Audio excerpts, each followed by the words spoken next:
नमस्कार, आप दुनिया के फटाफट बुलेटिन में आप सभी का स्वागत है और नजर डालेंगे आज के खास खबरों पर। रूस के राष्ट्रपति व्लादिमीर पुतिन के साथ बातचीत में रूस यूक्रेन युद्ध को लेकर पीएम मोदी ने कहा, युद्ध का हल शांति से होना चाहिए, भारत अपने रुख पर कायम है।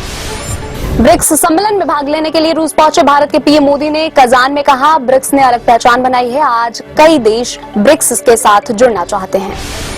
बंगाल की खाड़ी के ऊपर बना निम्न दबाव का क्षेत्र मंगलवार की सुबह गहरे अवदाब में तब्दील होकर पूर्वी तट की ओर बढ़ गया। इसके गंभीर चक्रवाती तूफान में बदलने की आशंका है। तटरक्षक बल अत्यधिक सतर्क हैं, जहाज और विमान तैनात किए गए हैं। चीनी विदेश मंत्रालय के प्रवक्ता लिन जियान ने पूर्वी लद्दाख में उसकी और भारत की सेनाओं के बीच गतिरोध समाप्त करने के लिए नई दिल्ली के साथ समझौता होने की पुष्टि की। दोनों पक्ष प्रासंगिक मामलों पर एक समाधान पर पहुंच गए हैं, जिसकी चीन बहुत सराहना करता है।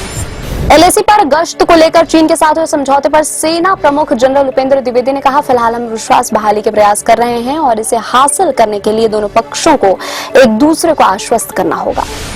भारतीय विमानन कंपनियों द्वारा संचालित करीब 30 घरेलू एवं अंतर्राष्ट्रीय उड़ानों में बम होने की धमकी मिली।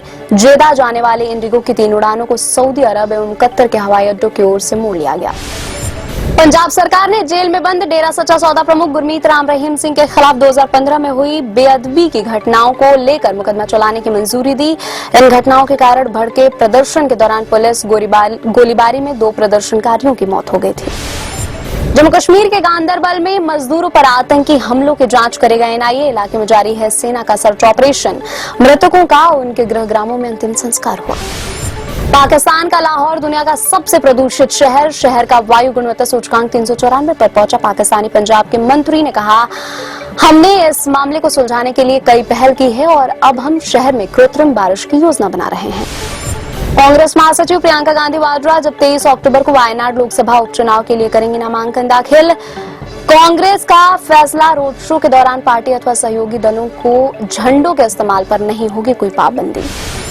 वायनाड लोकसभा उपचुनाव में भाजपा उम्मीदवार नव्या हरिदास ने कहा, एक जनप्रतिनिधि के तौर पर उनके पास कांग्रेस नेता प्रियंका गांधी से ज्यादा अनुभव है।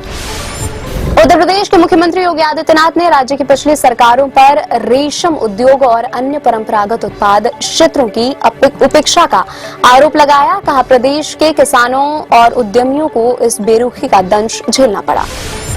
केंद्रीय रिजर्व पुलिस बल को एक फर्जी धमकी भरा ईमेल मिला, जिसमें दावा किया गया है कि दिल्ली और तेलंगाना में उसके 3 स्कूलों को विस्फोटकों से निशाना बनाया जाएगा। वक्फ संशोधन विधेयक पर विचार कर रही है संयुक्त संसदीय समिति की बैठक में भाजपा सांसद अभिजीत गांगोपाध्याय से भिड़े टीएमसी सांसद कल्याण बैनर्जी। जमकर हुई बहस। कल्याण बैनर्जी ने गुस्से में आकर पानी वाली कांच की बोतल पटक दी और तोड़ दी। हाथ में लगे 4 टाके। बैनर्जी को जेपीसी से 1 दिन के लिए किया गया है निलंबित। सुप्रीम कोर्ट ने बहराइच में योगी सरकार के बुलडोजर एक्शन पर रोक लगाई है। यूपी पीडब्ल्यूडी ने हाल ही में बहराइच हिंसा के 3 आरोपियों को ध्वस्तीकरण नोटिस जारी किया था। इस हिंसा में रामगोपाल मिश्रा नामक व्यक्ति की मौत हो गई थी। हरियाणा में पराली जलाने की घटनाओं पर कृषि विभाग का बड़ा एक्शन। 24 कर्मचारी सस्पेंड। हाल ही में पराली जलाने पर 14 किसानों को भी गिरफ्तार किया गया था। मध्य प्रदेश में साल के अंत तक 1 लाख युवाओं को नौकरी देगा मोहन सरकार। कैबिनेट की बैठक में दी गई जानकारी। रेप पीड़िता की मदद के लिए जिलों में बनेगा अलग से फंड। गिरावट से नहीं उभरा शेयर बाजार। सेंसेक्स में बड़ी गिरावट। 931 अंक टूटकर 80,221 अंक पर हुआ बंद। निफ्टी भी 309 अंक के नुकसान के साथ 24,472 अंक पर हुआ बंद। पुष्पा 2 द रूल 6 दिसंबर को रिलीज होगी। फिल्म ने प्रदर्शित होने के पहले ही थिएट्रिकल, डिजिटल, सैटेलाइट और म्यूजिक राइट्स के 1085 करोड़ रुपए कमाए। अल्लू अर्जुन, रश्मिका मंदाना और फहद फासिल स्टारर फिल्म का फैंस को है इंतजार।